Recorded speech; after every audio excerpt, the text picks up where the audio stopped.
No. Oh, yeah! I finished these fights. Give me a hell yeah! Top Rope Nation. Learn to love it. It's the best thing going today.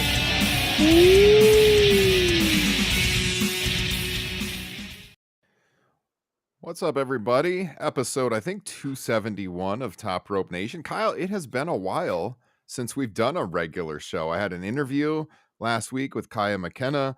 We had Top Rope Nation Classics recently. I don't even remember what the last standard live cast you and I did. Was it 2-3 weeks ago? It was probably when we reviewed Grand Slam. Okay. Yeah, that's right.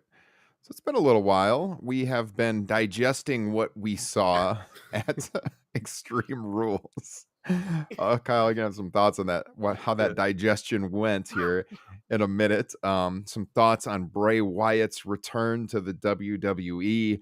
Basically, we're just going to have, everybody has done their Extreme Rules review shows by now. We had a lot of things moving around over the weekend. It was hard to schedule time to do this, so we kind of sat on it for a little bit. We want to talk, a lot of big picture issues we have with the WWE tonight and the coverage of the WWE as well.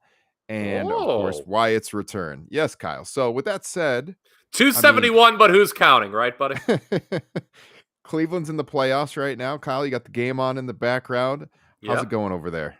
It's going good because the Yankees scored in the bottom of the fifth, and I had the Yankees in the first 5 innings. So now we can turn around and cheer for the home team a little bit. But nice little. What day is today? Tuesday. Yeah, Sure. I was like, how many days has it been since Extreme? Yeah, 3 days. Yeah, right? Tuesday. Yeah, it was on Saturday. Had a nice baseball winner earlier in the day when the Braves put 3 garbage runs on the board in the bottom of the ninth to go over their team total, 4.5. Hit a Champions League play, so I'm feeling good. But this is not my shoot job. It is the sport of professional wrestling instead. And yeah, a lot of people have done their Extreme Rules reviews already, but one thing to keep in mind for all the listeners, they already know this. This will, of course, be the best review out there. Thank you very much. That is right. I like where your head's at, Kyle. Yeah, it's I had to tell you, actually, I sound fairly normal right now, I think, but my voice look is great. Rough. Oh, thank you, man. I got my Top Rope Nation hoodie on, so how could I not be doing good, Kyle? But my voice has been rough, and I might lose it throughout this show. We'll see. So I'm going to try to get in my rants at the beginning, and then I'm just going to let you roll with it. But before we do, as we always do, Kyle, and I know you've been thinking about it for 3 days, give me your grade for Extreme Rules. I'm actually happy to grade this show for once. Okay. Because I looked at the Top Rope Nation poll. And full disclosure, I did not watch Extreme Rules live. I think people who follow us on Facebook know that. Very busy time of year for me in the shoot job world. So Saturday night is a no-go for me to watch wrestling pay-per-views. But I watched it, most of it on Monday, and then I wrapped it up this morning. And formed my opinions, and I decided to take a look at the poll. What in the fuck are 58.5% of you thinking? I have been watching pro wrestling for more than 35 years. I have seen many an A show. We have reviewed several of them this year for Top Rope Nation Classic. The last one wasn't an A, ECW Anarchy Rules. But many of them that we've talked about here in 2022, month by month, have been A shows. This was not an A show. I almost, dare I say, find it offensive that someone would give this show an A. It certainly is offensive to the many great shows through the years deserving of A's. Mm-hmm. I thought there was one good match on this show. There was a return that a lot of people are excited about. I am not a lot of people, but you do have to take into account that it got people talking. Everything in between those two things, though, was pretty bad on this show. And conceptually, as a pay-per-view idea, Extreme Rules reeks, bro. Yeah, I shit on Money in the Bank. I was way harder on that than the majority. What was it, 3 months ago now at this point? Yeah. Same thing here. So my grade, C-. Wow. We are in alignment because I came in with, I was going to say a C- too. In good faith, I could not rate this show higher than a C- under any circumstance. And look, man, I love our Twitter followers, but 46% giving it an A, Oh, it's 46. 38% a B. I mean, overall, yeah, I mean, overall, we've got like what, 84, 85% or something of the people we're giving this one an A or a B. And I just do not know how, Kyle, because Oh. to me, an A show has to have something that I would want to revisit at some time in the future. You Like would think. an A show is like years down the line. It's like, hey, remember that really good match? I'm going to pop that on right now. I dare anybody to say there's a single match on this show that anybody will not just watch, but even freaking remember, not 5 years from now, less than a year from now. People will probably remember the Bray return, because Yeah. either this is going to go very poorly or very well, but people will remember that. But that is such a, that's just the very end of the show. But if you're grading an entire pay-per-view or, premium live event, I do not know how you could give this an A or a B. And to be a B show, it's got to be above average. C is average to me. Mm-hmm. Uh, Yes. There's got to be like, maybe you're not going to watch a full match, but maybe you want to see some highlights of it again, kind of thing. There was a lot of good moments. Dude, the first match was pretty good, but no more than a 3.5-star match, like tops, right? Yeah, I would say 3 or 3.25. Yeah, that was pretty Yeah. close. I mean, wanted to like it more. There were a lot of reputable people putting it over, so I had pretty high hopes for it. And we'll get to it. I just thought it was a slightly better than average WWE brawl. Yeah, I mean, like, it was a fun match, but it was not great. And the rest of the show, there's some decent parts, but a lot of it was dire. Dude, I was texting you when I was watching this. Those last 2 matches, I thought they were never going to end. I And think then I they're go still in going on. 30 minutes for Finn Balor and Edge. Nobody needs to see that match go for 30 minutes. I cannot believe anybody would want to see that match go 30 minutes. And I mean, even Riddle and Rollins, I mean, it was about a 17-minute match, but it was not a good match. I'm sorry. So like when I read some of these reviews I'm seeing on the show, and I glanced around the internet to see what people were saying today as we got ready for the show. And I'm seeing people on those last 2 matches rate them extremely high. And I'm like, I do not know what show they are watching. And like you, I don't want to sound like a grumpy old man or something, but I have seen good professional wrestling, Kyle, and this was not good professional wrestling. It was a very average to below average show. And I feel like there's a lot of factors influencing people's opinion on this. So you got anything else to say before I rant a little bit? I wanted to rant on the work on this show. Okay. I don't know. Do you want me to? I'll throw that in now. And then Okay. you can, yeah, because I think what you're going to say will feed into something else I have to say. So Okay. let's get this All out of the way first. Okay.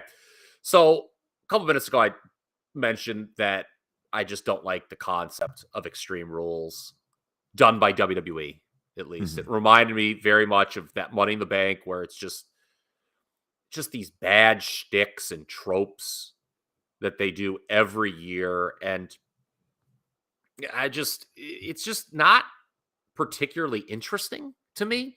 And as I watched Extreme Rules, I was getting pretty numb to all the different gimmick matches.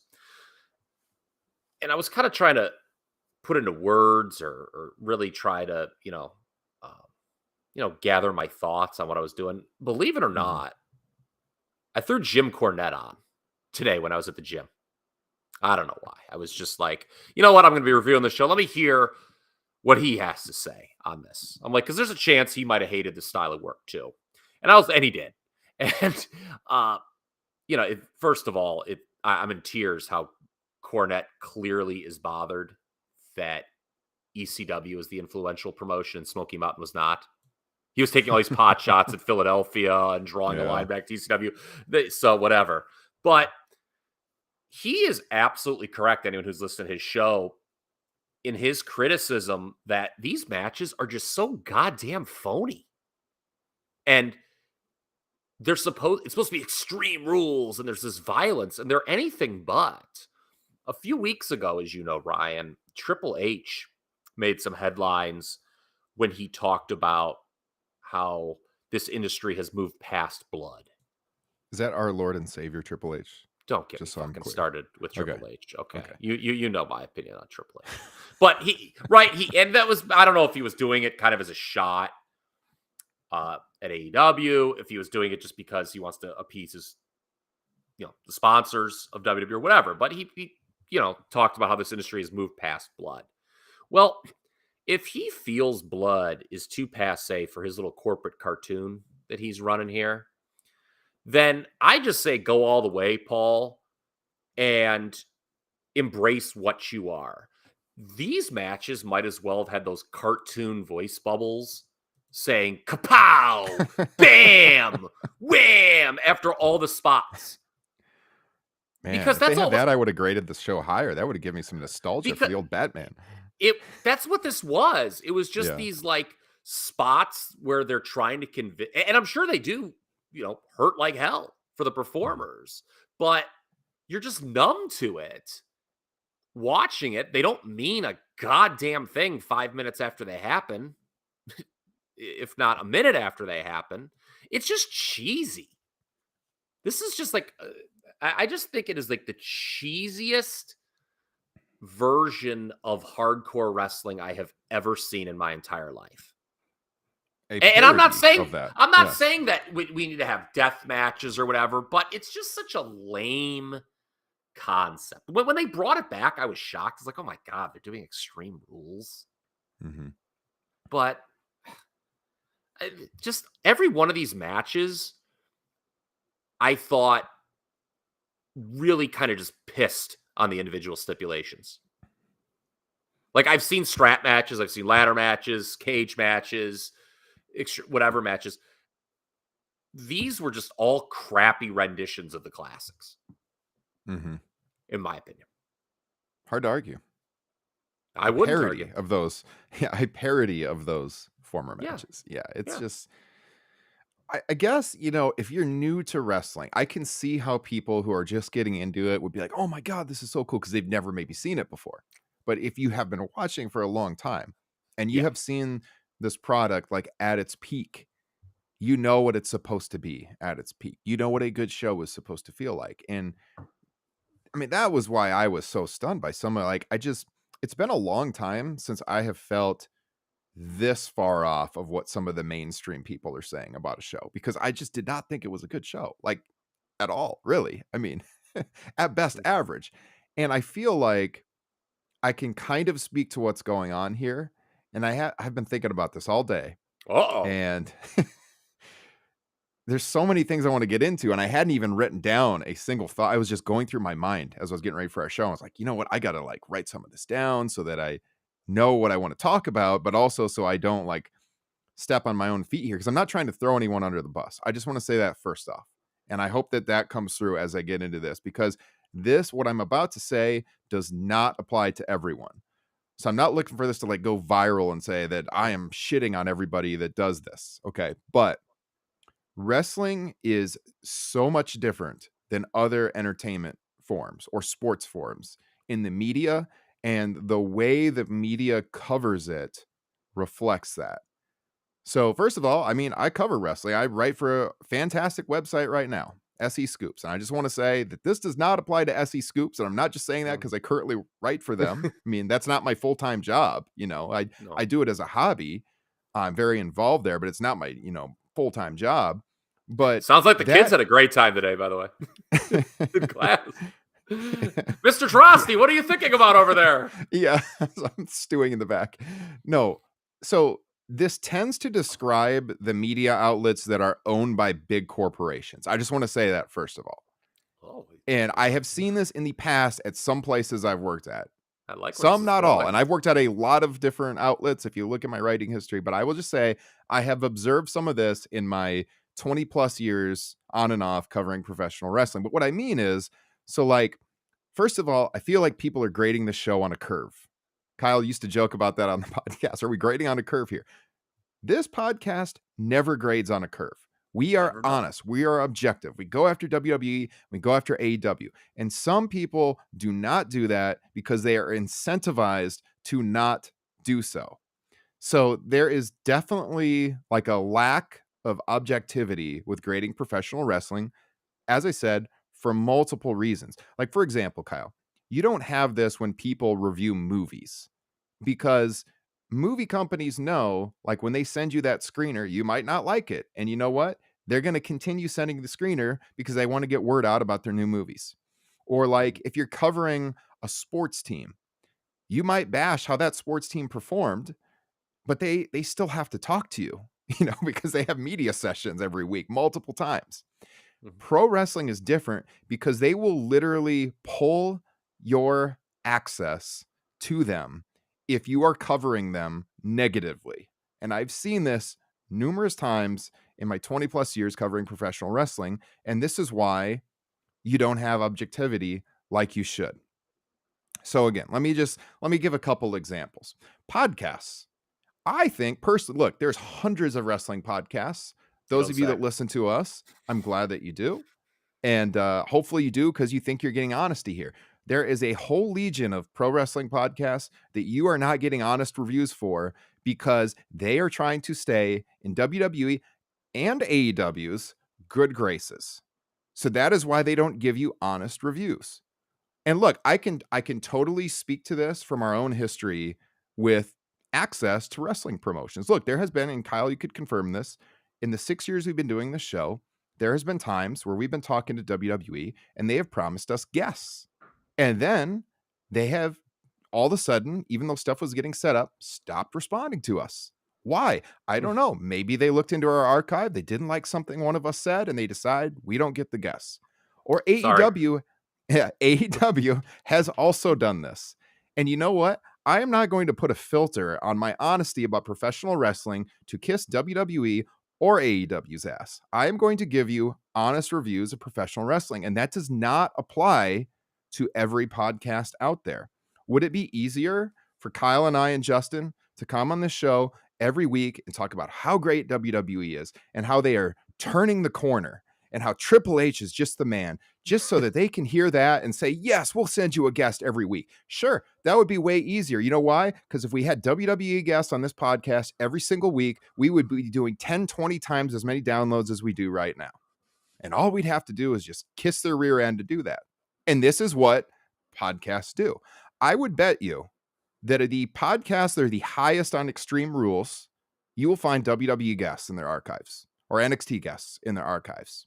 Maybe not for everybody. Again, it doesn't apply to everyone. But there are just some dumb people out there too. Yeah, there are some. Yeah. But I would say, like, you will find some overlap there. Now, do those shows work harder than this show? No. But they kiss ass and they get their access. And they know the minute they go after WWE because they listen to their shows, they're going to stop getting those guests. That is the reality when it comes to pro wrestling and podcast coverage. Okay? Now, again, it doesn't impact everyone, but to say that it doesn't impact a lot of them would be completely dishonest. Websites as well. It's not just podcast guests, it's written interviews. You will see people who are talking to people from WWE almost every single week who will grade the show very highly because they know if they bash the show, that interview well is going to dry up. And they're also in sport. I wasn't going to name any names, but there you go. I'm sorry. This is all true. They are and I have seen this at places I have been in the past, not currently, who are owned by large corporations who want you to cover the WWE in a positive way, and they will get on you if you're covering them somewhat negative because they don't want their access to dry up. And you just don't have this in mainstream sports, Kyle. And you don't really have this to this level in the Hollywood industry either. People are encouraged and incentivized to talk highly of WWE or they get their access pulled. Now, another aspect of this is some people rely on the business appearing to be hot for their website to do well. They want the business to appear like it's growing so people are interested in it so that they can pay the bills. And look, man, if that's your gig, I don't fault you. I'm just being honest about what's going on here. Like I said, Kyle, we do this as our hobby. It's not our main job. It's not a knock on the people who do. People got to pay the bills. What? You do this in your mind because you have to, Mark, man. I do this because we like it. But it's true. Like, we do this because it's a hobby. We're not making like tons of money doing this podcast, but there's some people who do, and it is their main job. So I'm not trying to knock them. That's the hustle. That's what they're trying to do. But if you want to know why some people seem to be way off, not all of them, but sometimes this is what's going on. So I'm not trying to knock the people who do this. They got to pay the bills, like I said. And many of them are very, very good at what they do and conducting those interviews and covering the industry and things like that. But there absolutely are outside factors affecting how people cover the wrestling industry and your ability, to get reviews of it without any spin. Yeah, and a lot of those people who, are pretty good at interviewing would in turn be pretty crappy at narrating video packages before pay-per-view main events. Not to like point a finger at anyone on this show in particular. Yes. Again, I mean, I don't know. 12-time MMA journalist of the year. I like to say I'm a pretty honest guy, but if it was my main gig, sometimes you rely on that access and you're going to do that. But also, I wouldn't get my opinions on professional wrestling exclusively from those people because their judgment is clouded because they're trying to stay in WWE's good graces. I mean, this is not going to be a shock to a lot of people, but it absolutely does happen. I have seen it firsthand numerous times in the past. So I just wanted to get that out there. And I feel like that's why we're seeing views on the show like all over, across the board. I thought that was your finest 15 minutes, maybe. I can't remember the last time this show's hit a peak like that, man. That was outstanding. That was great.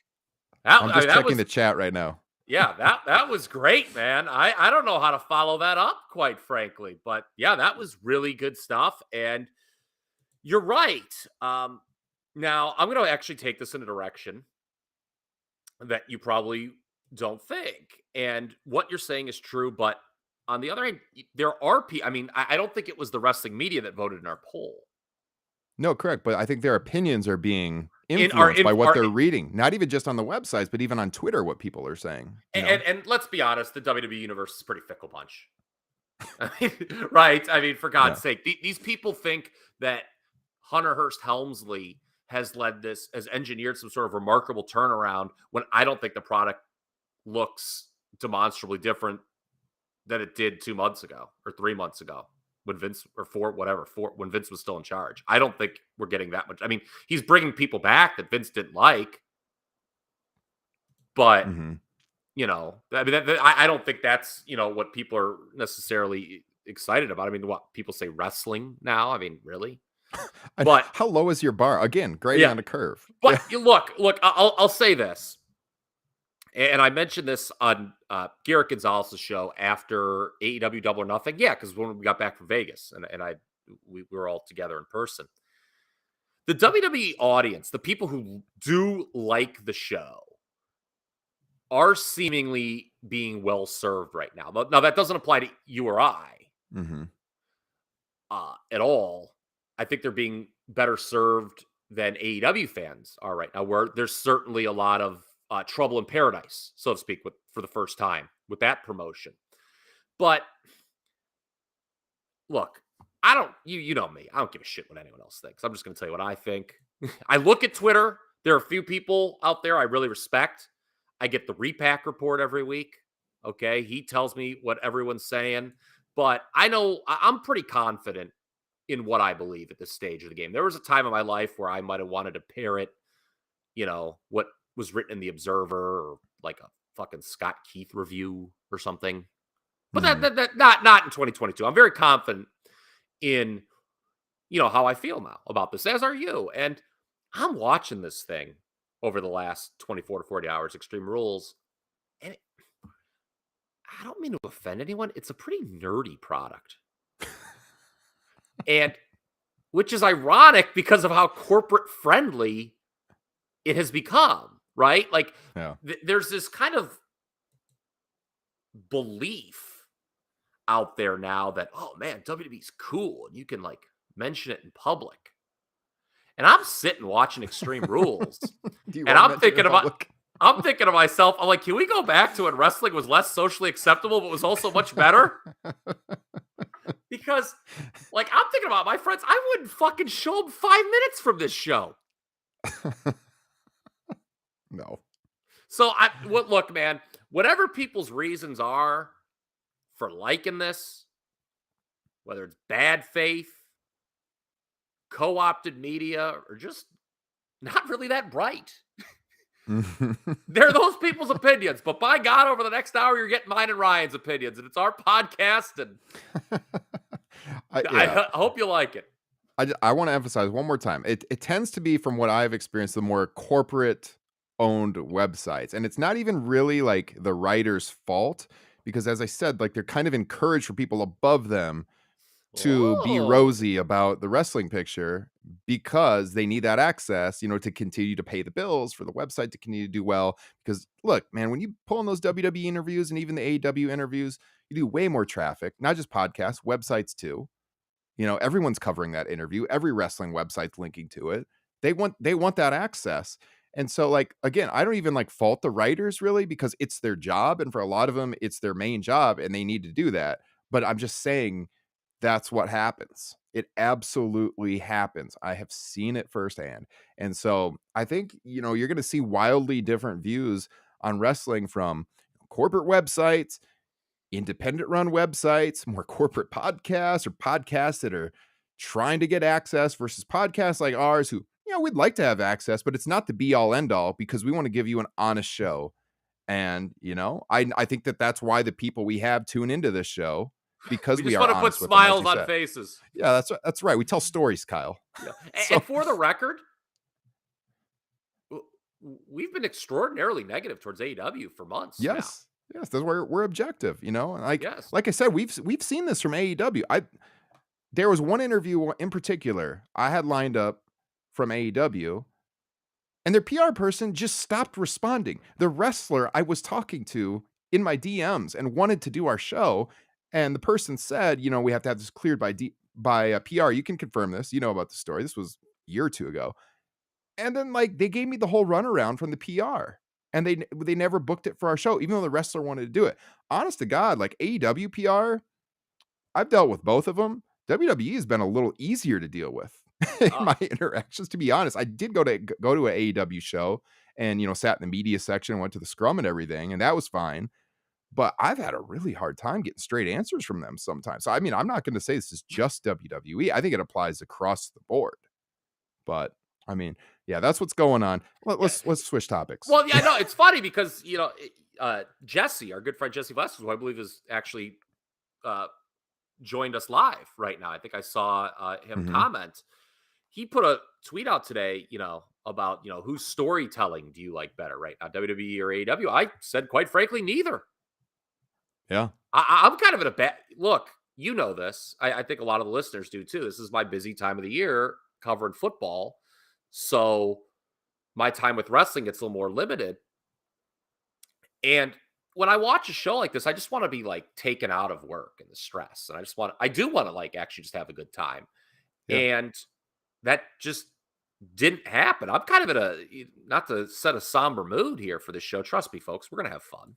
Okay, ripping this show.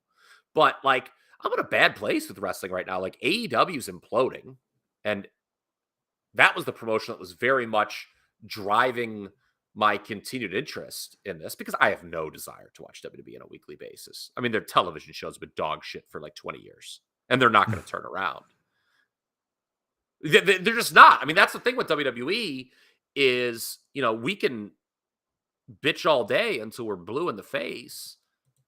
They've got enough people who like it and feel that they're being well served.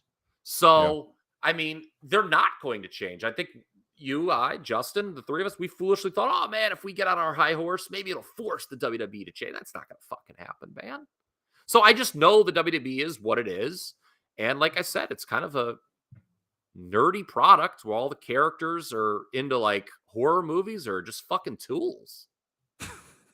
That's kind of a tough watch, man. Well, I mean, there's not incentive for, and I talked about incentive with the media. There's not incentive for WWE to do much different because they make so much money. Yes. Like, why would they change? When the big change happened in the WWE, the WWF was the Attitude Era. And Kyle, why did they change? Because they almost went out of business. They had to change. Today, that is not going to happen. So there's no reason for them to totally change course. You might see some tweaks here and there. You know, everyone's all excited about Triple H. To me, it's almost the same goddamn show. He Kyle. hasn't. I mean, no, the biggest story of wrestling in 2022 is that the biggest story turned out not to be a big story. yeah. That being Vince McMahon leaving. Like, it's like he almost didn't leave at all. Right? But he's bringing back people, Kyle. He's bringing back people. Oh, don't even get me started on some of these people he's bringing back. Should we get into the big one here? Yeah. Okay. Yeah. Let's transition. All right. Yeah. Let's probably should talk about this program here. Since we right, half hour in here. Yeah. All right. So, of course, Bray Wyatt, you know, it is going to be the one thing from the show people remember. And I have to acknowledge before I get my own opinion, I mean, we saw some comments in the chat. Some people are very excited about this. I know Bray Wyatt has some very dedicated fans. That's good. They should be excited about that. They may want to mute the next 5 minutes. I'm going to give you my opinion on it. And first of all, I think I put out a tweet as it happened that night. And I said something along the lines of, I didn't want to fight with people that night because I was getting ready to go to bed. And I was like, God, if I'm super critical of this while everyone's high on it, my DMs and my notifications are going to blow up. And I'll feel like I got to respond to people and I'm not going to get any sleep. And I haven't been feeling well. So I didn't do it. All I said was, wow, I see a lot of Win people. Win those online arguments, Ryan. Oh, it's just like, I know my phone's going to start blowing up and I'm just going to want to see what people are saying. So it's just like, yeah, I'm going to ignore it. But what I tweeted out was something along the lines of, wow, I see everybody has lost their objectivity tonight, which is a word I used earlier, LOL or something like that. I see, LOL, here it is. Larry. I see my entire Twitter timeline has lost all objectivity and got lost in the moment. Okay. It is a thing. Like, people get lost in the moment. They're excited to see him. I mean, there was a lot of production value in how they brought him back. I mean, it was super predictable. Everyone expected it. It was well reported on. It looked cool. It's not my cup of tea. It looks cool. He got a great reaction, but like, this is really low hanging fruit. Anytime somebody comes back, they get a big pop. Yeah. It's all in the follow up here. And everything I have seen from Bray Wyatt in the past does not, especially if he's given even more creative freedom. And this is a point our friend Justin Joint made about how maybe it wasn't Vince, because look at what we just saw on TV with, you know, all the spooky stuff and everything.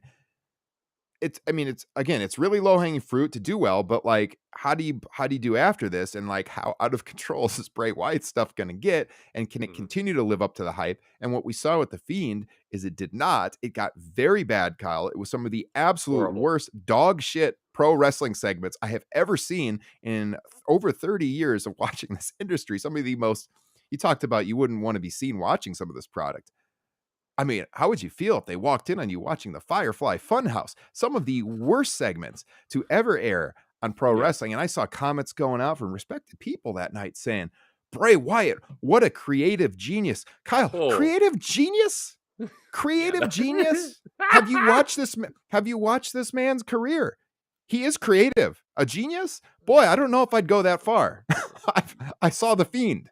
I mean, he has ideas. Are they good? Not always. Could this be good? Potentially. We'll see what happens. But right now, I mean, he got a nice pop. That's to be expected. People saying that this was I saw people saying it was the top return of all time. Are these people insane? Like, it's not even close. It's not even in the top 5. The only people who could possibly say that have been watching wrestling for like definitely less than 5 years, or I would have to say less than a year, because it's definitely not on the level of CM Punk's return. No. I mean, CM Punk, yeah, though people say, oh, that's AEW, it's not as big. Yeah, but CM Punk was on top in WWE when way more people were watching pro wrestling than when Bray Wyatt was doing all that Fiend bullshit. So it was a bigger moment because people never thought he'd come back to pro wrestling. That was a huge moment. I mean, I don't know, off the top of my head, I messaged you about this. Ric Flair, like, nobody was mentioning the Ric Flair 4 Horsemen reunion in 98. That was a way better return. Yep. I mean, I don't know how many times I've watched that over the years. I will never watch this one again. You just talked about it with Liam, Ultimate Warrior at WrestleMania 8, Hunter in 2002 at the Garden. Of course, Cena coming back as a surprise in the 08 Royal Rumble. I mean, even The Undertaker at Judgment Day. We reviewed that one on Top Rope Nation Classics. Hell, Kyle, I would even say the NWO in 2002 is above this. I mean, seeing Hogan back in the WWF. You might be getting a little way bigger than, don't you think seeing Hulk Hogan return to the WWF after the Monday Night Wars was a way bigger return than Bray Wyatt returning? I'll say this. You mentioned Triple H and now Hulk Hogan in 2002. Few things give me as much strength through these veins as Hunter Hearst Helmsley waiting out the failed invasion so he could return as the Yes. conquering hero. He gets that big pop, and then the babyface run falls absolutely flat on its ass by WrestleMania because he gets usurped by Hogan, and then Hogan falls flat on his ass. So, yeah, that gives me a lot of strength. Those first few months of 2002, as bad as it was. So, look, all right, you mentioned it. He got a superstar reaction that absolutely needs to be noted, but everyone gets big reactions now. I'm old enough to remember when WWE fans would say the phrase, "What happens when the pops run out to AEW?" Yep. These Bray Wyatt fans are a strange fucking breed, man. There is some stuff I saw on social media, not just after the debut, but leading up to it, that I was like, who the fuck are these people? Like, talking about what this means and the history of the Fiend. I'm like, what happened to a couple guys just trading hands in the wrestling ring? Mm-hmm. Like, would today's fans like think the Undertaker at the 1994 Rumble was cool? Oh, Because most that was incredible very thing I've ever bad. seen.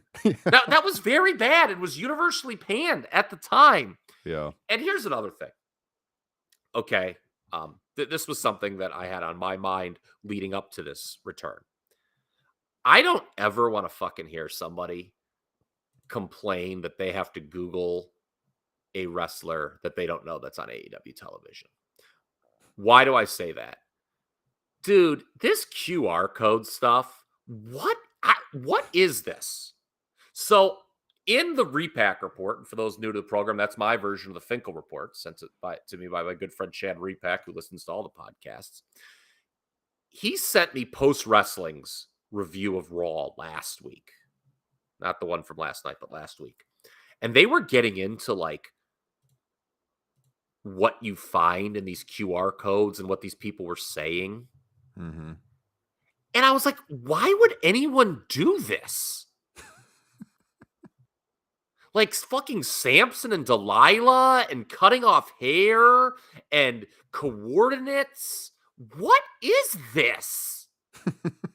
So I know that people are saying, oh, it got a lot of people talking. It was not for me, I think. So that is the distinction you and I think, need to draw right now. Got a superstar reaction, not for us. Now, moving forward, Justin is correct. You mentioned what he said to us in text. More than anything, Bray Wyatt's future performance will be a referendum on, is it the character or was it Vince McMahon? Mm-hmm. And this fucking Wyatt 6 and these people dressed up like pigs and bunnies. And what is this? This is dumb. Vince wasn't there this time, right? I mean, they're still, nod to the Funhouse bullshit, which is and here's some of the worst stuff they ever aired. Yeah. Him and Alexa Bliss is legitimately like the worst thing in wrestling history, I think. Oh, yeah. When I saw Alexa tweet something like, oh, hello, friend, or so, I was like, oh, dear God, please no. Like, do not do that. Yes. And the thing with me, when people wanted to blame Vince, and maybe we'll be wrong, I don't know, but when I would like watch the Firefly Funhouse, I was like, I can't imagine that any of this came from the brain of Vince McMahon. Right? I mean, he's like he's an old man who like eats medium well steak. He doesn't fucking know about the Firefly Funhouse. Yeah. So I think it's going to be very interesting moving forward because, as you noted, the Fiend, after the very first match, the debut at SummerSlam 2019, it went south in a hurry. Yep. So another thing that we need to talk about, Meltzer got ripped for pointing out that Wyatt looked a little heavy. There were people like, oh, after this great debut, that's what Dave Meltzer has to say? Well, what Dave likely knows and was alluding to with that comment is Wyatt's weight was the reason he got released. Mm-hmm. I know that for a fact. Mm-hmm. His cardio was shit. People probably didn't notice because the matches were fucking terrible. I mean, it could have been Carl Lewis. The matches would have been hideous with doing the shit they were doing. But he was gassed. He wasn't in good shape. He had gotten big. So I think Meltzer, knowing what he probably knows, seeing that Wyatt still looked a little heavy, was probably a little surprised. And I think he was absolutely correct to note that, for the record. Yeah. We'll see what they do with it, because the people are into it. But, you referenced Ultimate Warrior at WrestleMania 8. I remember as a 12-year-old kid, I was really into that. Like a lot of 12-year-old kids might be into this Bray Wyatt right now. I'm telling you right now, by June, the Ultimate Warrior is pretty shitty in 1992. Mm-hmm. So, Papa Shango it, everybody. Yeah. Very bad. And we'll see what he does, who he feuds with. My hopes are not high for this. Could we be proven wrong? Of course we could. But I watched The Fiend in 2019 and 2020, and it was atrocious. The fucking swamp match? Oh, God. I had to erase that from my memory. The Why fucking did you do entire... this to me? This guy has the distinction of having two of the worst feuds ever, both with Randy Orton. I mean, how many times has that happened where two people have had, like, the worst feud ever? Like the same two people. That is truly a remarkable achievement when you think about it. Like, everyone was like, oh, there's no way that you could do a worse feud than Randy Orton and Bray Wyatt in 2017. And then they ran it back in 2020 and were like, yeah, hold my beer. I see no reason. Like, it could work out well. I hope it does. I'd rather watch it if it's good. I'm just saying that, again, I have no reason to think it will. I mean, again, talking about the grading on a curve. I mean, I saw comments that night about, look, what a great job WWE did. They teased it, they laid out the hints, and then it happened. Like, yeah? What are your standards? They hinted something was going to happen, and it happened. Hallelujah. Like, yes, that's what's supposed to happen. Like, what? Mm-hmm. That made it the greatest return of all time, because they hinted at it, and it happened. What have we been saying for years on this program? I've been saying it before I was even on this program, if people were listening or not. The WWE over the last 20 years, it's a moment's promotion, right? Mm-hmm. There's something that people get really excited about, and then a few months later it's sort of forgotten and meaningless, and people are like, oh, remember when that happened? It was kind of cool. And then they kind of shit the bed with it. Yeah, this is something I'm personally not excited about. Anything else on Wyatt? Should we just move on and just broad stroke cover the rest of the show here? My hair looks pretty good right now. I like it. It's got some nice volume.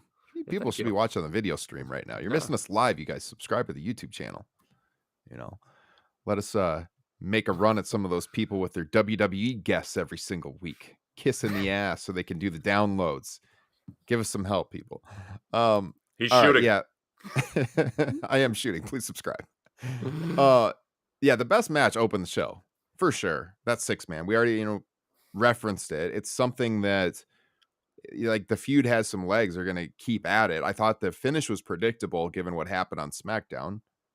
So the Brawling Brutes get their victory because yet again Sheamus came up short on SmackDown. I mean, that was pretty predictable to me. But the Brawling Brutes is a bad name. Listen to yourself when you say it. I'm not like shitting on you by any means, but like the Brawling Brutes. Who would say something like that? Some people have gotten their full names back. We got Matt Riddle now again. Like, why are we still calling him Butch? Could we just make that change, please? I think that's kind of like, well, I mean, even though I was going to say, well, you can't just like change a name like totally. But look what they're doing with LA Knight. Yeah. Like on Raw. Like, God, do people just not care? He's like, didn't he like mention his name or something? People like, yeah, that's not next. That's LA Knight again. It's motherfucker. It's the same human being. Yeah. Pardon me. But you were right. This was the match of the night. I thought a good match, not a great one. I was actually a little disappointed in it, in the sense that, look, my timeline is not one that was like overwhelmingly positive toward this show. But this was a match that people were like, okay, we'll watch this. So I was excited about it, but I was like, yeah, it was a better than average WWE brawl. I did like it more than Gunther and Sheamus on SmackDown, believe it or not. I was really disappointed by that.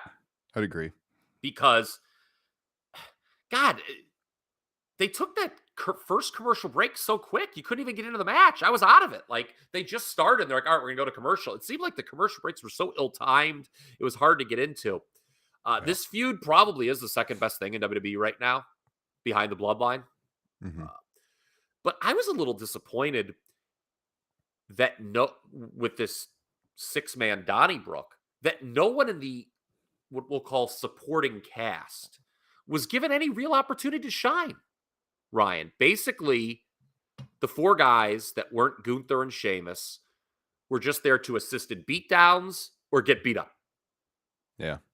You referenced the maniacal Butch, or the rabid Butch, I believe was the term Michael Cole was using. More on him later.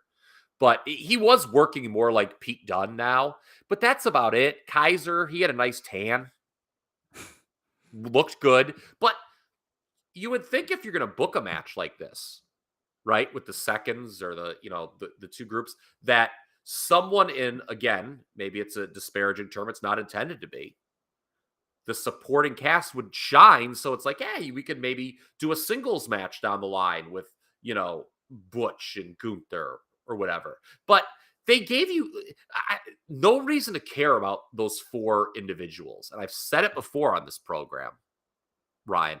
The WWE makes so clear who is important and who is not important in these matches. And they just made it very clear to me that those 4 guys aren't really important. So when they were doing anything, I just didn't really give a shit. Yeah, there wasn't like the extended work where you would take them seriously. Like, they had spots where they did some cool stuff. Like Holland had the 2-man back body drop at one point in time. Like a spot here and there, but not like a full section of the match to really spotlight them. Yeah, nothing where you're like, oh yeah, maybe this guy's pretty good. Yeah. And to be honest, that's what this whole show was. It was just a collection of spots and then laying around. Spot laying around. Spot laying around. That's the new WWE style. Yeah. Let's see. I mean, like, Dunn or Butch, sorry, had like a moonsault off the barrels. Like, that was a spot again, but nothing like, We won't get any interviews if you call him Pete Dunne. Good point. So, who? I mean, I wanted to read a quote that Justin sent to us on this.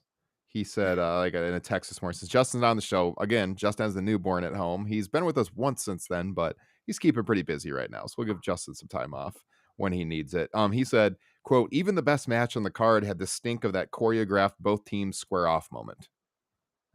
Mm-hmm. Yes. Yep. True. Routine. I've got a quote for you as well. Hard hitting, precise, proficient, Imperium, Michael Cole.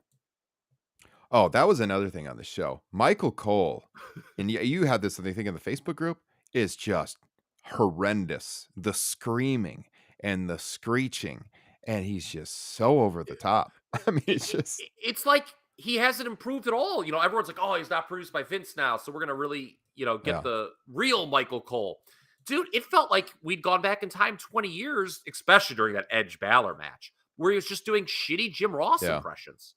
Yeah.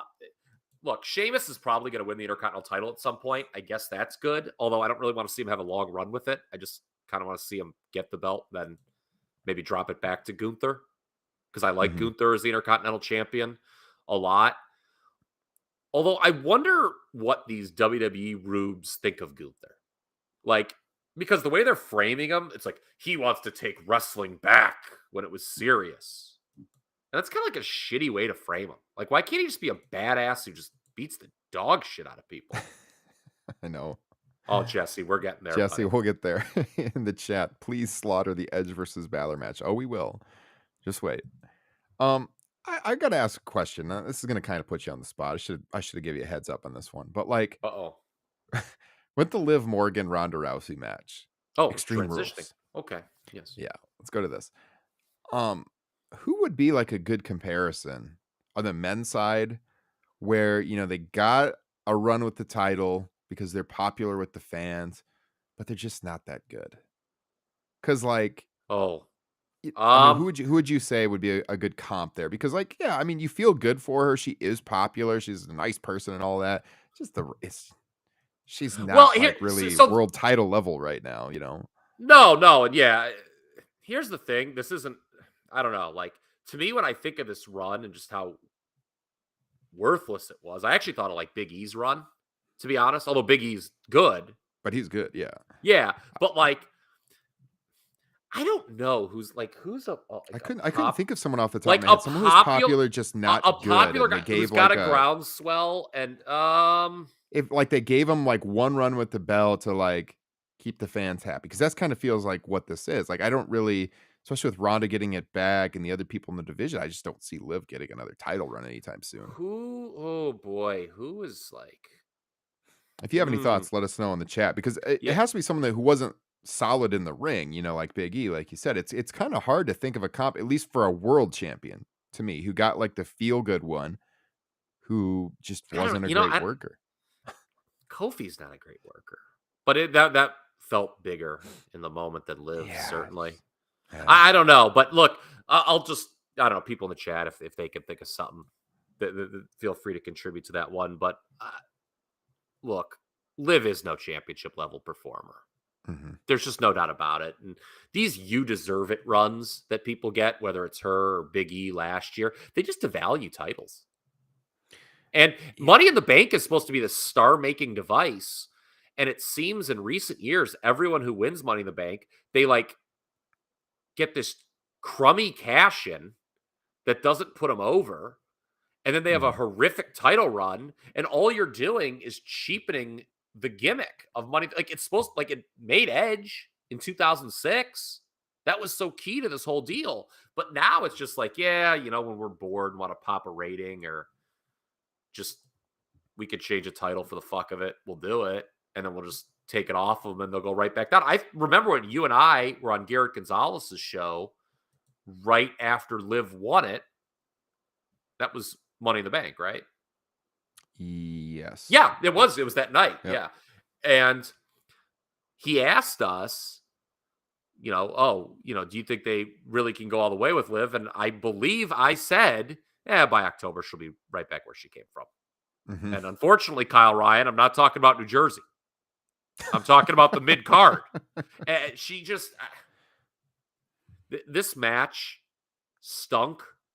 Maybe Liv is a very nice person. I don't know her personally. She is definitely well-liked backstage. Mm-hmm.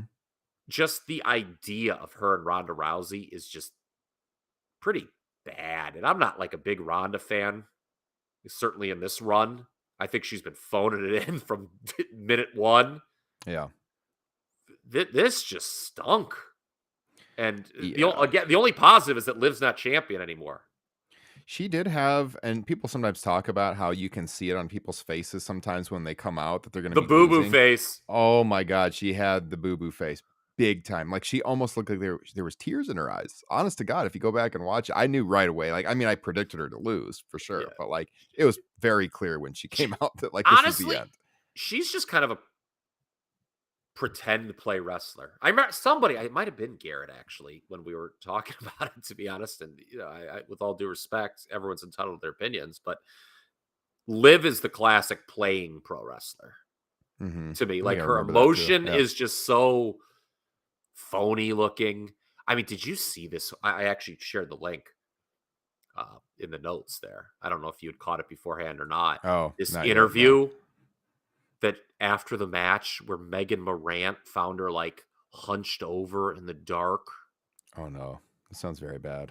And she was just making more faces. I don't know. They were clearly going somewhere with the face. I assume she's going to turn heel and blame it on the fans that, oh, you turned on me in my moment, because that's what they do when they fail to get over a baby face.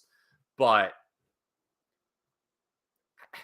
I don't know what was up with her faces, but it was like horrible in this match when she was supposed to be selling and she was like smiling when she passed out. Yeah. Just awful. The only positive, well, there were two positives here, that Ronda got the title back. And I don't know if they were intentional or not, but it seemed Ronda had some decent heel mannerisms. I don't know if they, in the end, I don't know if she was trying to do them or if she just legitimately did not give a fuck. Because there's been so many times where we thought it was like Ronda's definitely, like full on turn here, and then it Yeah. hasn't really played out. But yeah, she had that at the end, how she like walked over her, and Yeah. who knows? But yeah, I mean the match was rough. It started okay. It really like broke down later in the match after like Morgan had a bunch of chair shots to Rousey, and like basically the match after that kind of got sloppy. Yeah. Yeah, and again, this is what I was talking about with it might as well just have Boom and Kapow and stuff with these shots. Like they're just hitting each other with chairs and baseball bats over and over.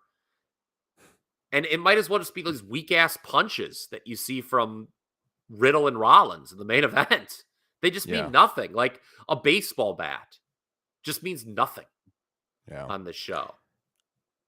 Jesse's got one in the chat. It's ECW, not WWF WCW, but he said Mikey Whipwreck. That could be a good comp.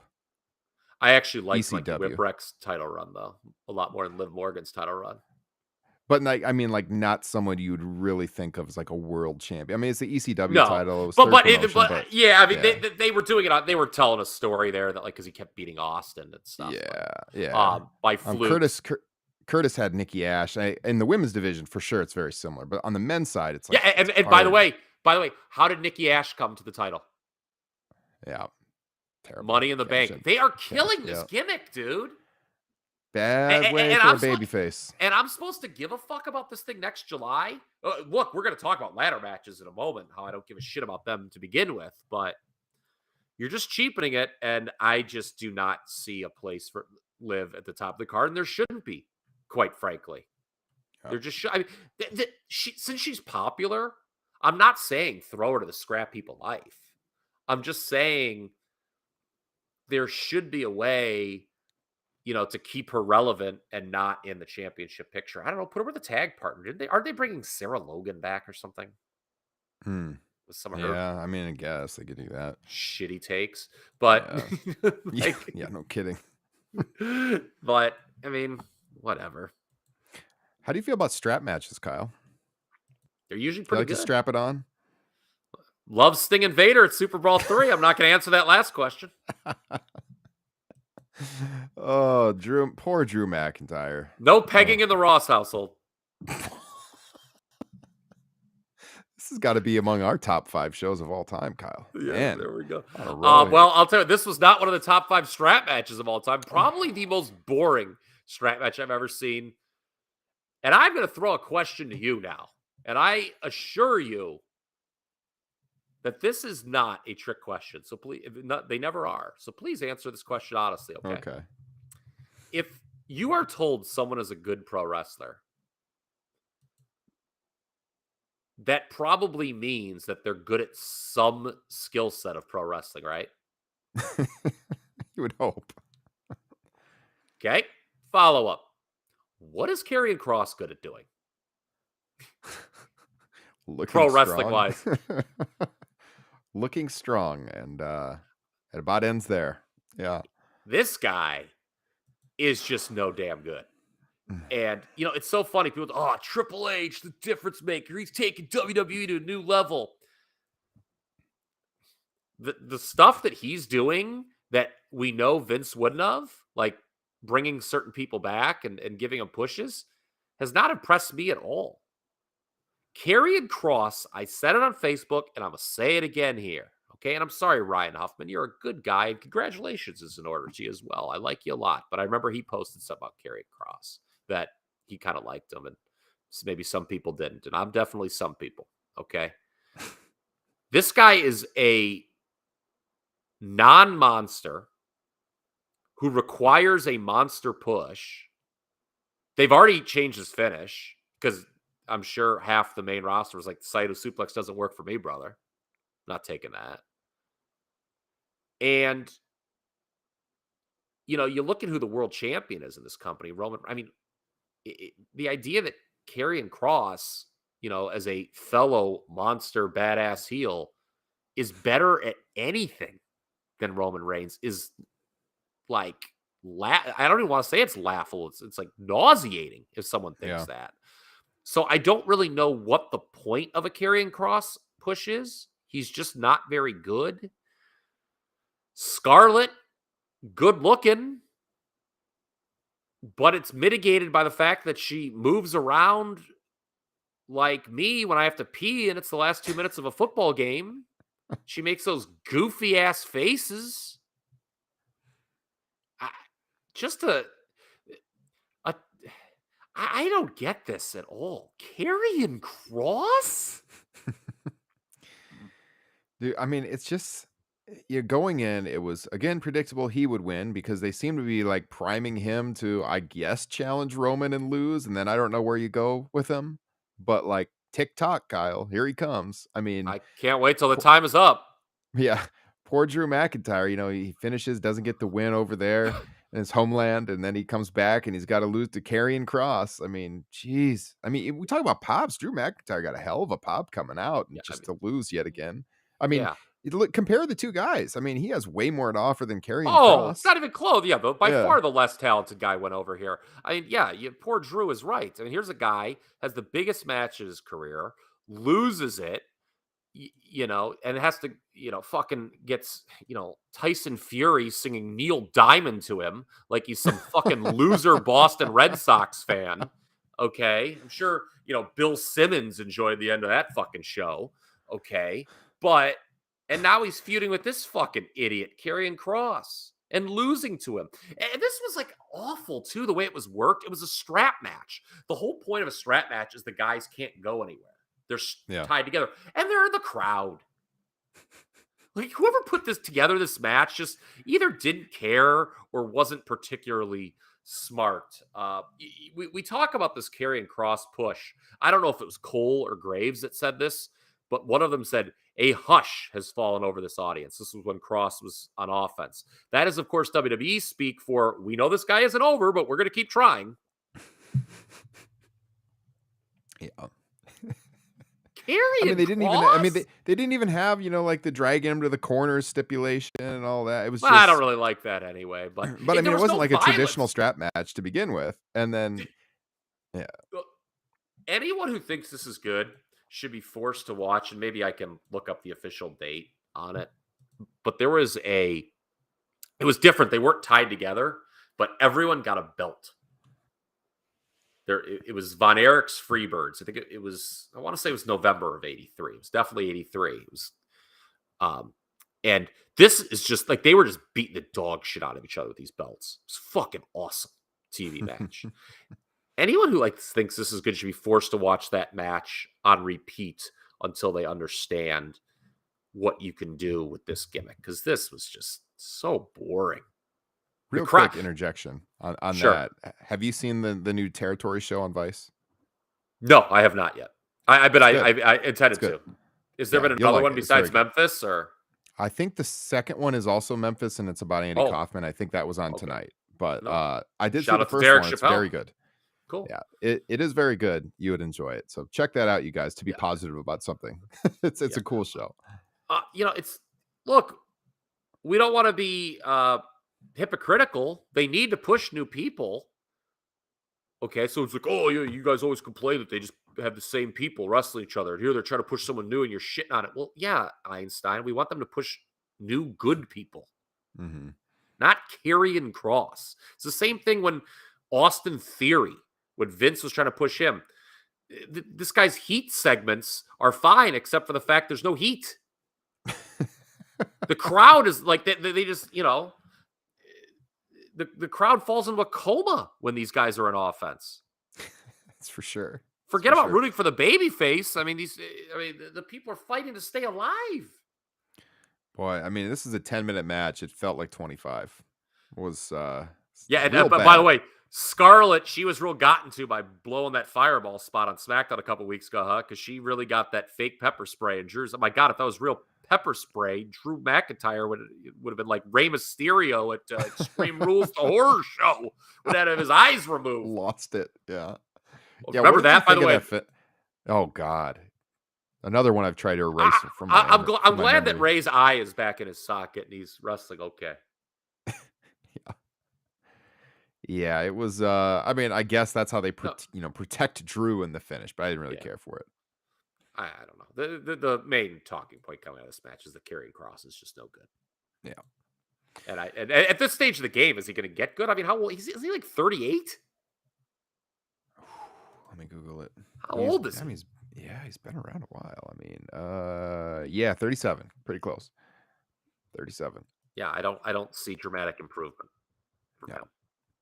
So at this point, I mean, this show was in a huge lull as I was watching this. You know, like I enjoyed the first match. It wasn't like an all-timer, but it was a decent match. And then those last two were real bad. We get to the women's ladder match, Bianca Belair and Bayley. They go 16 minutes. I mean, it was a showcase for Bianca and her strength. You know, they did the whole spot where she lifts the ladder with Bayley on. I mean, we've seen that multiple times now, the exact same spot. But I mean, it's a showcase of her strength. She looked good out there.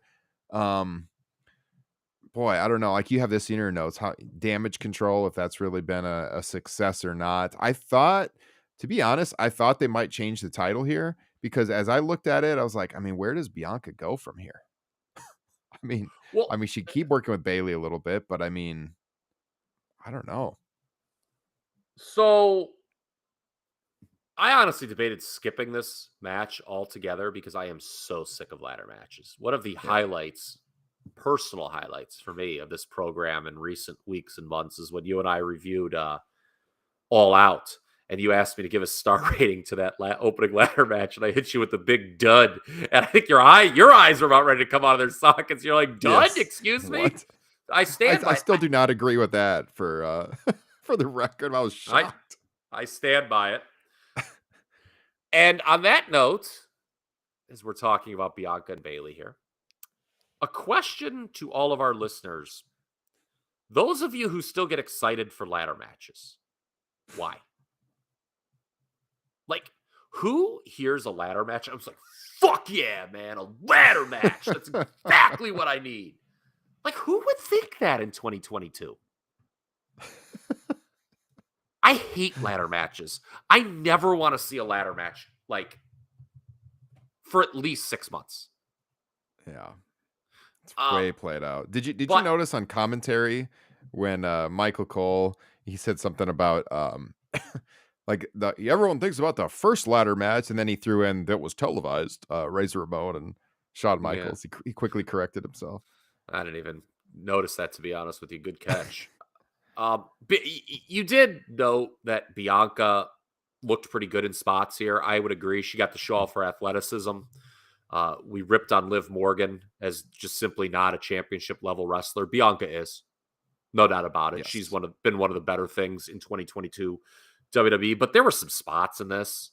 I know Rick Skelton will be all over us probably if we don't point this stuff out, but there were just some bad spots, like the double KOD. There was, people shit on indie wrestling all the time. You saw Disco Inferno, that tool, that fountain of misinformation, that loser, that nobody, was like... I forgot Stone Cold Loser. Yes. Stone Cold Loser. But as he should have, and there were a lot of other people shitting on. You see, I think it was Progress, that clip of like the guy was on the shoulders forever.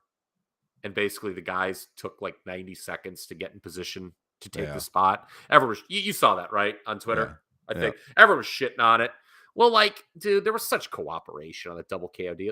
Like, I get it. It's kind of cool that Bianca can balance them both up there, but that was bad. And as much as I like Bianca and think she's doing good in her role, Bayley and damage control, again, another Triple H concept that I don't think is living up to advanced billing. They've under-delivered, in my opinion. First of all, damage control is a stupid name, especially with the CTRL.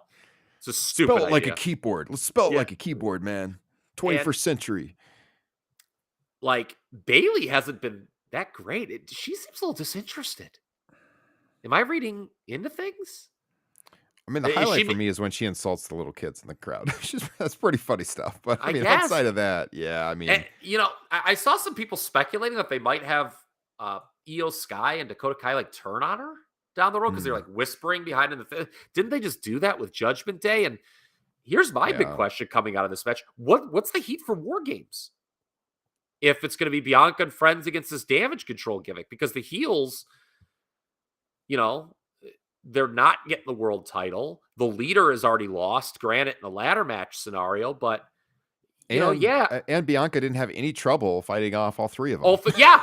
Why does she need her friends? Right. She just beat them 1-on-3. Why would you run these groups as the War Games? Very astute point, Mr. Drosty. Io and Dakota are the tag team champions, but they lost and then won it back in a rematch, right? Where were you when Aaliyah and Raquel Rodriguez were women's tag team champions? That's a question I'm going to be, we could ask each other 5 years from now. And then Aaliyah's like not even on TV. Isn't Raquel teaming up with someone else now? Yeah. I think she was teaming up with Shotzi. There's another winner. That's right. Yeah. Yep. Shotzi. She got the tank, Kyle. My God, they brought the tank. Breaking news. They're going to use it this time. Does the tank have any wrestling skill in it that could rub off on her? Yeah. But no, I mean, this was like, I don't know. There was spots that were like okay in this, but again, this was just an entire card full of one big spot, lay around for 2 minutes. You forget about the big spot. They move to the next one. It's lay around, forget. I don't know. This wasn't good, in my opinion. Brian was talking in the chat about, a miscast of Bayley. I would agree as far as like the stable goes. I think Bayley can be a very good heel. We saw that before her injury. Yeah, she was really good. She was like the highlight of the show as a heel. So I wouldn't go so far as, to me personally, like I wouldn't compare it to Becky Lynch, who, I mean, clearly everyone wanted to cheer for, and the heel thing just didn't work. Bayley was very good as a heel. It's just the stable aspect of it, I would agree, is a miscast. So it's not working out. Yeah, and I don't know what it just seems like she's not been great in the ring either. Even, I mean, not that like, I mean, she's not like, Ricky Steamboat or something to begin with, but I mean, like, she was, by WWE standards, a very good women's wrestler, and just, I don't know, it seems like kind of a going through the motions type deal. So the finish looked cool. I mean, you mentioned the double KOD was bungled, didn't look great, but the KOD at the end on Bayley when she had like a piece of the ladder, if I remember right, like that looked pretty good. That looked pretty good. And then that led into the finish. So I could have seen the title switching. They didn't go that direction. Since they didn't go that direction, you're right. There's just not a lot of draw for the War Games situation. So, maybe that won't be the War Games. I don't know. I don't know what it'll be if it isn't. Yeah, I mean, Triple H has promised stories, though. Remember, gang. Yes, there will be stories. There will not be blood, though. Daniel Day-Lewis. All right. Speaking of Daniel Day-Lewis, this was not Daniel Day-Lewis. What we're about to talk to, was it? This match felt longer than Lincoln, Kyle. I like that movie for the record, but it was a very long movie. Longer than a night at Ford's Theater. Too soon. Finn Balor. God, the history teacher in me just loved that one. There you go. I'll tell you what, about halfway through this puppy, I was thinking about sitting in the Lincoln seats at Ford Theater, buddy. I was begging for John Wilkes Booth to take me out of my misery. Why in the hell? How was the play, Mrs. Lincoln? 30 minutes for this match. I'm watching this. Like, is it ever going to end? And then it was just like, the match was worked in slow motion. There was a point where, was it Edge kind of like went back into the corridor, and I was kind of hoping he wouldn't come back. Like, Jesus. It's over, here we folks. go some more. We quit. The fans have quit. Oh man, this was not good. I mean, I didn't even really try to keep notes because I just did not enjoy it at all. It felt never ending. It felt longer. It felt longer than 30 minutes, to be honest with you. I did think, in the end with Beth coming out, whatever. Again, like the finish was that they were going to do the concerto to Beth Phoenix, this being Judgment Day. And so then Edge quits because he doesn't want to see his wife get the concerto. And then, of course, they did it anyways after he quit. She sold that pretty good with like the twitching hand and everything, I will say. It took us a long freaking time to get there, though. And, yeah. I mean, I don't really have a lot to say other than the match was way too long. It wasn't good. It didn't hold my interest whatsoever. If you're going to go 30 minutes, You got to have something good planned, and this just was not good, and it was just too slow, very slow moving. Look, I'm not going to sugarcoat this one iota. People that give Edge matches 4+ stars should be sent to Guantanamo Bay. These matches are so hokey and so cheesy. Like, everyone gives Hulk Hogan shit. Hulk Hogan deserves a lot of shit for, having hokey and cheesy matches, right? Like hulking up and just like no selling everything you see, but whatever. At least fucking Hogan had the decency to wrap things up in under 15 minutes. What is this Edge's story? Why does every match have to go so... Like, I was ready for this match to end before the interference started. And then the interference just kept going. Yeah. And another thing during this match was WWE has really been playing with crowd noise, I feel, in recent months. That goes back to the end of the Vince McMahon tenure. I don't know what heat is real and what isn't. They'll show people in the crowd reacting for sure, but sometimes it feels like they had the sound machine on, and I thought they had the sound machine on down the home stretch for this thing. Yeah. Probably because everyone was in a coma. Again, the word in my notes, interminable. During the parade of interference, which just went on for so long, Dom, of all people, made me laugh once. When it was just down to like him and Edge, and he like extended his hand. That was kind of funny. The problem with this Judgment Day group, the Judgment Day, is again, it feels like everyone's just playing heel. Yeah. With Dom, at least the people legit hate him, but the problem with him is that he makes like the fucking honky tonk man look like Luthez. He's just not good. Yeah. No, he's horrible. Good. He's a very bad pro wrestler.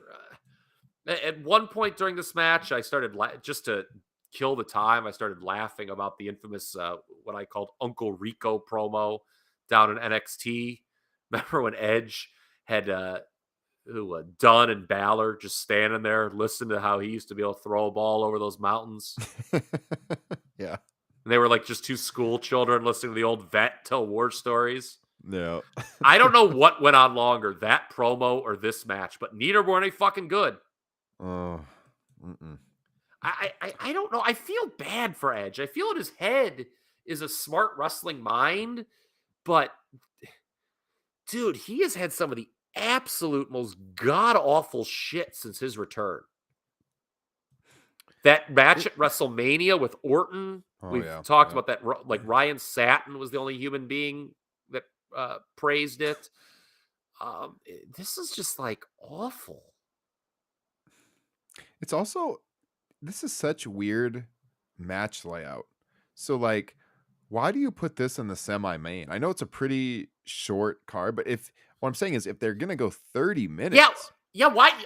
You're right. That's almost unheard of, isn't it? Like a semi-main going 30 because you're like either it's going to be really good and you like burn out the crowd, or it's going to be really bad and you're going to kill the crowd. Dead. So well, I mean, the thing is, there were people who enjoyed this, but it just, I don't know, it made the main event kind of seem anticlimactic and not that big. They just did so many things, and I don't think the crowd cared as much as they wanted to. And Michael Cole in this match was insufferable, especially down the home stretch. Yeah. Can we get a doctor? Like, it was just so phony, and you just like so poorly acted. Even like when Edge came to Beth's like, defense or whatever after she took the kid share, that was like really awful. And it was just like, oh my God. And then you like start thinking how this feud's going to continue. And like AJ's involved now and with the fucking Good Brothers. You're like, how could this possibly get any worse? Well, how about bringing back Gallows and Anderson into the fold? I mean, if you are pretending to be you have to be pretending to be excited. Who on earth could be excited about that? They were together for a long time before, and it was not interesting at all. Why would you care that they're coming back? Oh my God, they're going to reunite with AJ Styles. I mean, who cares? When was the last time Carl Anderson and or Luke Gallows tried in a pro wrestling match? I defy you to answer me that question. Couldn't tell you. Look, We've reviewed it. Patrons can check it out if they already haven't. But I'm looking, people are like, why do you always compare things and rank things, man? It's because it provides context. And I can say, hey, I didn't like this, and here's a superior example of this. So, like, the whole deal where Edge is, like, so concerned for his wife. He can't believe what's happened to his wife. My God, his wife has taken the concerto. Compare this to, like, Savage and Jake at Tuesday in Texas. Oh, man. Like, you don't got to convince me here, man. Well, I know, but like, Pete, there's like a big thing. Oh, you shouldn't gatekeep in wrestling and tell people, like, if anyone thinks this is better than that, they shouldn't be allowed to watch pro wrestling. It's just that simple. They should maybe be tarred and feathered, quite frankly. You're just trying to pop me with these historical references. Yeah. This just, like, suck. It's like, that match was also like only a couple of minutes long. Yes, because they knew they had a major angle they wanted to get to afterwards. So, like, we're not going to do a 20-minute match before the big angle. Yeah. Like, I feel this whole show, it's like, all right, we're going to just do these certain things because our audience accepts them as being good. But none of it meant fuck all on this show. Like, we're not even going through the spots because they didn't mean jack shit. No. This was just, and again, how many times can we have a cop-out finish in an I Quit match? It just, again, it's not like why you would care, because they do this kind of thing so often. Yeah, I mean, when Foley was in it, you're like, man, how the fuck are they gonna get Foley to say I quit? Against Rock in '99, and they went overboard with that, obviously. And then they had the silly finish with the recording of him saying the words I quit. But, like, I just don't care. And, I really wish Justin was here because I had a line of questioning for him about Finn Balor. Really hard for me to drum up much interest in him. I know this is like this renewed push, but I don't know. What's the ceiling on it? He's been around. I know he was a good heel in New Japan. I don't really buy him as like I said, as an authentic heel in this WWE environment. He just seems like a pretend play heel. Yeah. Smiling Finn. Him and Priest. Yeah. Not working for me, brother. No. Neither was this main event. No, it wasn't. So let's wrap this and get to the main event. So the old Fight Pit, the old NXT special coming up to the main roster here. Matt Riddle. He's got the mat back, taking on Seth Rollins. Doesn't have his kids back, though. Of course. Hey, that's what fucking Seth keeps saying. Dude, that, I will say, that promo they did, like, the satellite deal, or it wasn't satellite, they were both backstage, but where they're on video, like the split screen, and where he was like, hey, you still there? And then he went off on him about you're a bitch and all that. That was good. I like that. Like, it was a little bit different side of Seth Rollins. Like, he was showing he was pissed because he commented on his family. I did like that segment. It was okay. The problem is I don't really know how keen it is to point out that about, like, this baby face who's in the main event, that his family doesn't want him. Right. Or that he's a shitty husband and father. That's an odd thing. Hey, all these people you like, all you people, this guy you like, his fucking family doesn't want him. Okay, maybe I shouldn't like him either then? I think the reason I liked it is because it wasn't, like, as we've been saying throughout the show, it wasn't like this playing professional wrestling or cosplaying as professional wrestling. Like, there was a little bit of an edge to that, no pun intended. I mean, that's why I liked it. It seemed a little bit real, Yeah, well, I'll tell you what, Seth gave it all back tonight, buddy. Yeah, this match was not good. Now, when they announced Daniel Cormier as the special referee, I will admit, like, I thought that was pretty cool. I think I tweeted about it that night, like, okay, because maybe they'll get some mainstream media rub from this. They didn't get much from what I saw. Nothing, Burger. But you get a UFC Hall of Famer in there, former UFC champion. You think, all right, this is the main event. They're going to get some attention. They didn't really. So in that regard, this did nothing for him. Like, he didn't even really play into the finish much. He didn't play into the match much. I mean, in the end, you're just kind of like, why was he there? They talked about, he had cheered Seth Rollins back at WrestleMania 31, and there's a video of him on YouTube you can look up or whatever. Okay. But I mean, in the end, it was just totally unnecessary. They didn't get the media rub from it, and he didn't come off like he made anyone a bigger star. No, it was something they tweeted about for a day, and it'll be forgotten in a week. Yeah. Again, not going to sugarcoat this. Seth Rollins sucks so fucking bad. Dude, the only thing that sucks worse than Seth Rollins are the people who sing his theme during these matches. I hate that. I do hate that. But a main event match, and everyone's just going, oh, dude. Again, Seth is just so overrated. Like, remember when the crowd, like, he's having that Iron Man match with Dolph Ziggler, another freaking beauty, and they're like just counting down? I just think that there's no real emotional investment in Seth Rollins because he's cosplaying. I will give him credit.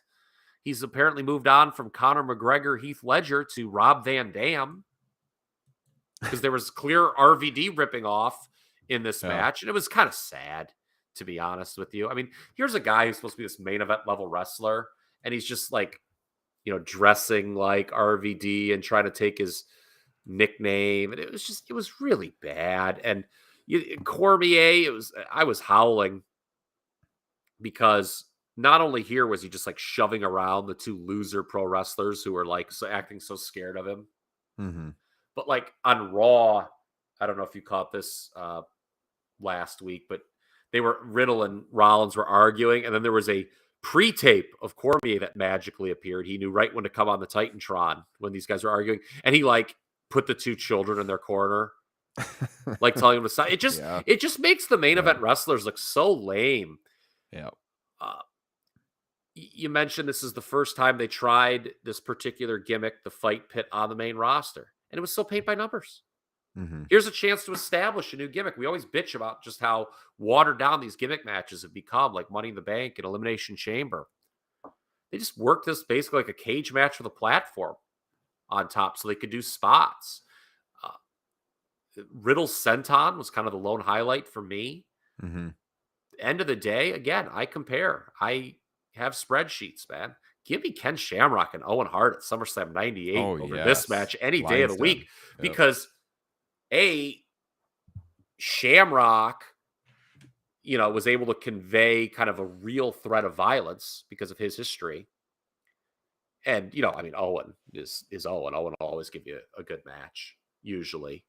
This was just like, again, a match that was alleged to be violent that was not violent at all. I mean, dude, the punches in this match were dreadful. And Cornette brought this up, and it is a good point. It really is, and it's something I actually don't think I would have been able to articulate without him hearing it. In the modern era, when the guys go to the ground and the guys starts punching on him on the ground, whether it's babyface or heel, the guy on the ground starts covering up. And it makes the punches look so shitty. Because I'm like, God, why can no one throw a decent worked punch anymore? And I think it has something to do with getting cut. It's hard to throw a worked punch when a guy's covering up. They should just be able to trust each other to throw a good worked punch. Yeah. Like they do with the cover. It just looks awful. Like no one has a good working punch in this business anymore other than Roman Reigns. And let's fast forward to the finish. Again, I don't know how many times we talked about this. Another anticlimactic tap out on a WWE Premium Live event. I don't know if these guys just have a hard on for like UFC and how people can just tap out whenever. In pro wrestling, it doesn't work, man. You need to build and make the tap a little dramatic. Now, I'm not saying you should go overboard like Shawn Michaels and Kurt Angle at WrestleMania 21 when, Shawn Michaels basically, was in the ankle lock for like a fucking hour, it seemed. We all went to our kitchens and made a sandwich. He was still in the move. Yeah. But, like, dude, how about a little drama in this thing? I mean, how many times have we seen this? Constant. Like, Roman, it happens a lot, right? And AEW did it. You and I bitched about this a couple weeks ago with Mox and Bryan, how that was an anticlimactic tap out. Build some drama, gang. I was a little surprised Riddle won, quite frankly, although it became a little clearer, I think, what they're doing on Raw. we can get into that if after you share your thoughts on the armpit. I mean, the fight pit. First of all, I thought it was hard to follow a little. It was like hard to shoot. The camera work was not good during this match at all. It was hard to get good angles through that cage, the way they were shooting it and the way it's structured. You mentioned like the RVD cosplaying, both when he came out and with the gear he was wearing, Seth being he. He did that frog splash like off the cage and it looked very bad. I thought it was not. They even went to a replay of it. I don't know why, because it looked pretty awful. I mean, I'm sure it was hard to do that off the cage, but it just didn't look good. And they were calling him the whole freaking show now or Yeah. something. Like, oh my God, fucking RVD just died and rolled over in his grave. Seth did hit some super kicks that the kicks looked better than like any of the work punches in the match. I will say the kicks looked pretty good. Probably kind of stiff, to be honest with you, the way I saw them. But yeah, I mean, again, like I said at the beginning, I mean, Cormier was just a non-factor. And if you're not even getting the media rub, I don't know why. Yeah, and no angle, no semblance of an angle whatsoever. Nope. Like, I would have thought, okay, maybe they're doing something, him and Seth Rollins at WrestleMania or something. Yeah. But, I mean, he was about as useless as that umpire for Undertaker Bundy at WrestleMania 11. Was that Larry Young? Yeah. I mean, the as you mentioned, the senton was cool, or the broton, I should say. It was like, stop it. When you watch it, you're like, Jesus, that had to hurt. And that has to hurt your tailbone or at least your ass. Oh my God. Yeah. I mean, it looked pretty brutal. But yeah, I mean, the triangle choke at the end with no drama really in the tap out, it was just kind of a weak finish. I didn't care for the match at all. Did not live up to any hype at all. I'm not saying I had a lot of hype for it going in. I was, somewhat interested because they hadn't done this match on the main roster, and you got Riddle, with the actual MMA background too. But it was just kind of like, nah. They just worked on their normal match, just with Again, a goofy getup around them. Like I said, I mean, who could possibly ever go back and rewatch this match? This is why it's not an A show. This is the main event. Nobody would ever rewatch this. No, it's an anticlimactic main event. This show didn't really have a main event. That was like the big knock on it coming in.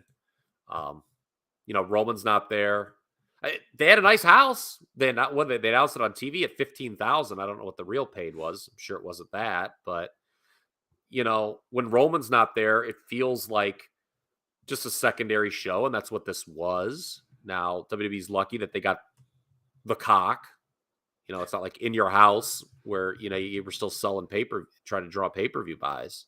Yeah, but and they weren't certainly doing attendance-wise whatever this show did. But I don't know, man. This was just a nothing show that I will probably never watch again.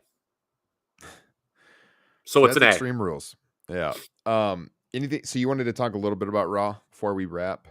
Oh yeah. So I mentioned I was surprised Riddle won, but as we now know, Rollins is now the U.S. champ, and it's so funny how these machinations are working. I'm seeing it here. So, people will know this by the time they listen to this podcast, but Lashley lost the U.S. title to Rollins last night, okay, after being attacked by Brock Lesnar. You can just see all the moving pieces here. At least I can. Lesnar clearly wants his win back from Lashley because he's done multiple jobs to Roman Reigns. But he doesn't want the U.S. title, and WWE probably doesn't want Brock Lesnar to be U.S. champion. He shouldn't be U.S. champion, I guess. What does that say about the U.S. title in general if, like, a big name doesn't even fucking want it? Okay. I mean, Cena did it. They could do it, but yeah. But, I mean, yeah. But they're not going to. So they had to have Lashley, who's going to lose to Lesnar, lose the U.S. title first. So he loses to Rollins, who had lost on the pay-per-view to Riddle. Rollins will now probably beat Riddle in a U.S. title match. Yeah. And Lashley will lose to Lesnar, and I imagine that at some point, Lashley will win the title back from Rollins, and this will all be nothing. So have fun. I think you laid it out. Yeah. Makes sense.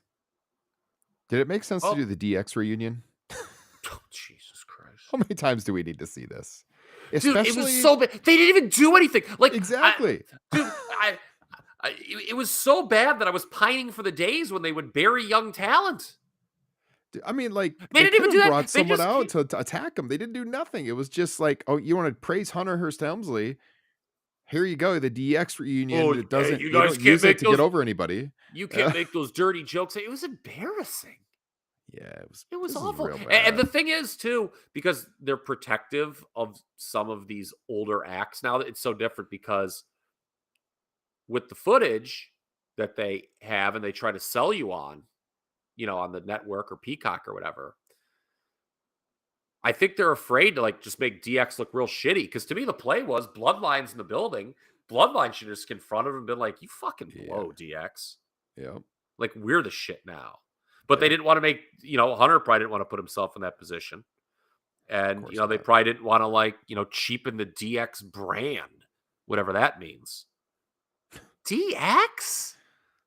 They cheapened the DX brand, like, what was that, 15, 16 years ago? Oh, yeah, 2006. The God. awful DX incarnation. I mean, don't even after need- that, it meant nothing to me anymore. And I mean, the Road Dogg really stinks. Oh, horrible. Yeah, I won't say anymore. But At least Billy Gunn's got a new catchphrase and is doing something new all these years later. Not, embarrassing himself. I feel like X-Pac's just... I like Sean Waltman. I feel he knows that he's just getting a paycheck. He knows this is rotten. Yeah. I hope the other three don't think this is good. There's just no purpose. I mean, and if you're not going to do it to interact with the younger stars in some way, what's or the just point? do anything? Like, they didn't even say It's anything just a jerk funny. fest. I mean, it's It was like, yeah, it was just very bad. yeah. DX. So as you can see, we can't wait for SmackDown, and we're very high on the World Wrestling Federation right now. Yeah. Hey, I thought we gave solid reviews to Clash at the Castle and SummerSlam. I just think this was just another of these just crummy, phony WWE concepts where there's enough people who buy into this style as being good that they're just going to keep fucking repeating it. I just don't know how anyone could get excited about any of these matches. It's that time of the year, Kyle. Got to do the Extreme Rules matches. Yeah. Shoehorn them in there. Yeah. I mean, we've talked about that constantly on the show. Hate that. These matches can actually mean something if they make sense, Like I said, all the I just want to like the wrestlers. Not like, I don't care if I like them personally, but I mean, like, the characters in the show, right? I mean, like, think about your favorite shows. I'm assuming you like the characters. Like, 90% of the characters on WWE programming are fucking tools. Yeah. And they had that Wyatt promo that briefly aired on Raw with like the voice that was hard to understand about, what was it? Something about believing in himself, or I can't even remember. It was, it was like, I've seen this. Yeah, keep believing. It's like, I've seen this before. The over the top shit. Word soup promos where he says a bunch of fancy words don't mean shit. And then the bell rang. And then the bell rang. Yes. I mean, it's yeah. He didn't come out as the Fiend. That's a win. But they still had some of the Fiend stuff going on, and this seemed like something you'd get from there. I mean, I don't know, man. We'll see how it plays out, but not excited. Is Karrion Kross Damian Demento with a hot chick? Yes. Just hit me. I think I'd rather watch Damian Demento. There it is. We hit on a lot of topics. I hope you enjoyed it. Let us know. Tweet us at Top Rope Nation. Get in the Facebook group. Link here in the podcast description, or search Top Rope Nation Pro Wrestling Discussion. Of course, subscribe where you're ever listening to podcasts. Better yet, subscribe to the YouTube channel. And we do have the Patreon page where we will be releasing later this month another Top Rope Nation Classics. This time it's going to be In Your House Bad Blood from October of 1997. That will be dropping here in a couple of weeks. Going to be a lot of fun. Still the greatest Hell in a Cell match of all time. Yep. And I think all of our opinions. And we will relive that whole show for patrons. We'll have some Top Rope Nation extras dropping.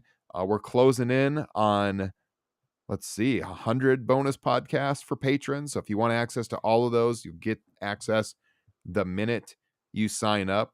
Oh, by the way, something else that I just enabled on the Patreon page. It doesn't impact anyone that's already on there, but for new patrons, Patreon added a feature where you are billed the day you join, not on the first of the month, because before there was an issue where like if you join Patreon at the end of the month, you would get billed a second time, like when it flipped to the first of the month.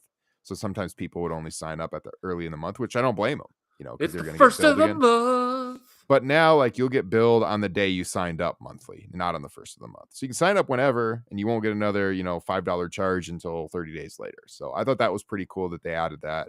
I also released my Bobby Heenan interview from 2002. That is now available because we hit 40 patrons. I believe we're at 41 now. So if you want to hear that, sign up. First interview I ever did in the wrestling business. And a lot of bonus content. Best way to support the show, patreon.com/Top Rope Nation. All right. I'll probably do Top Rope Nation Extra something soon. I got some ideas cooking for that. So. All right. Very good. All right. Let us know what you thought of the show. We'll be hollering at you again very soon. Have a good week, everybody, and take